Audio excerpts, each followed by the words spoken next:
One of the most common problems I see people struggling with is the feeling of being constantly angry all the time. This was my reality for many years, and it took me losing someone that I love for me to realize that there are consequences to my aggressive outbursts. I had to do something, and after a ton of research, long walks, and a few nights sleeping on a friend's couch, I discovered a simple 3-step formula that worked for me.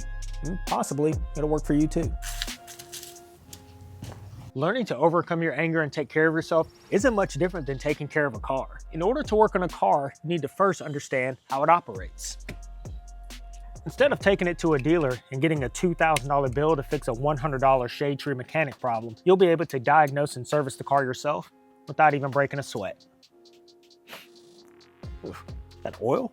No, that's pee.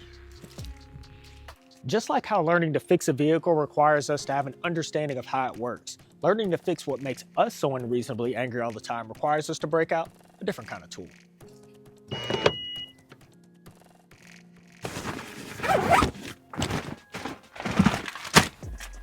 Developing self-awareness, it's about understanding your mental and emotional mechanics. You need to take the time to make note of your triggers so that you can notice the early symptoms of anger creeping in. Just as a mechanic will listen for strange noises or check for leaks, you need to learn to observe your thoughts and feelings so that you can address any issues before they turn into any costly problems. This was the hardest step for me. It was tough admitting to myself that I was the problem. I didn't like what I saw in the mirror, so with that, the hard part was done, and I decided I wanted to do something about it.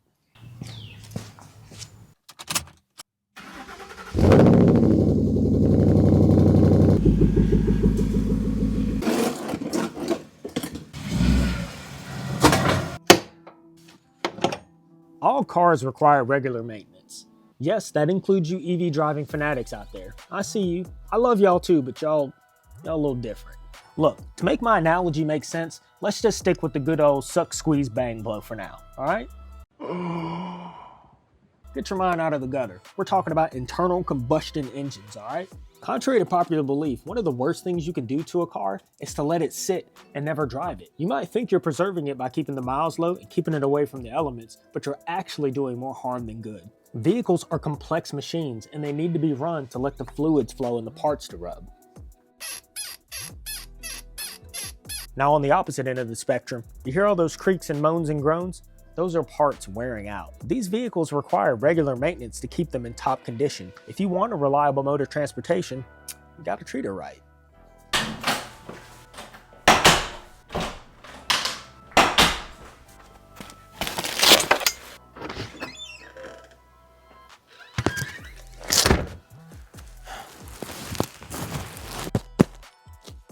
Oh my gosh.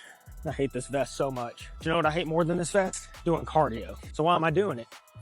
Because the mind and the body both need regular exercise. That's why. When you exercise, your body releases chemicals called endorphins. And then these endorphins interact with your brain receptors, and in turn, it reduces your perception of pain. That's why if you've ever had a particularly good workout, you hear people talk about how good they feel after. It's kind of a euphoric feeling. Getting the heart pumping gets the blood flowing. And when you get the blood to flow, more oxygen is moved to the brain. And the more oxygen gets moved to the brain, the more you enhance your cognitive functions like memory and your ability to learn. When I find myself in a situation where I can't solve a problem, which I admit is pretty often, I either hit the bag or I pound the pavement for a few miles. It usually doesn't take long for the answer I was needing to reveal itself. Whew. When your body feels good, the mind isn't far behind. If you're feeling angry all the time, I challenge you to either put in work on that bag or lace it up and walk it out. Eat. You'll feel better. No, Professor Lupin, lace it up and walk it out.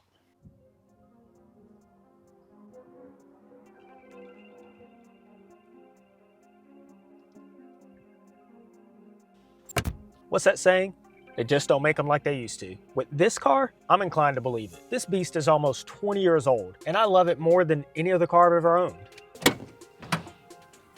But still, the reality is this is a 20-year-old car. And with a 20-year-old car, you get the potential for 20-year-old car problems. I do love this car, but I do anticipate at some point it will need some fairly expensive parts replaced. But even with the threat of high-ticket auto parts looming overhead, how can I possibly find any enjoyment with this car? It's because I went into this purchase with clear vision and intent. I didn't buy this car hoping it wouldn't have any issues. I bought it knowing it would. I'm assuming the worst, so therefore I can't be caught off guard or upset when one of those predetermined and very expensive parts does finally bite the dust.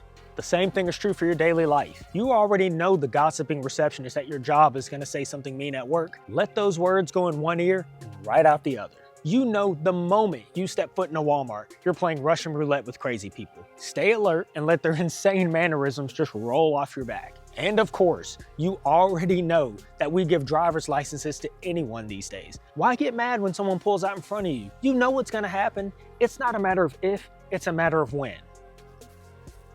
The moment someone decides to say something about you or do something that isn't very nice is no reflection on you as a person. That's not within your control.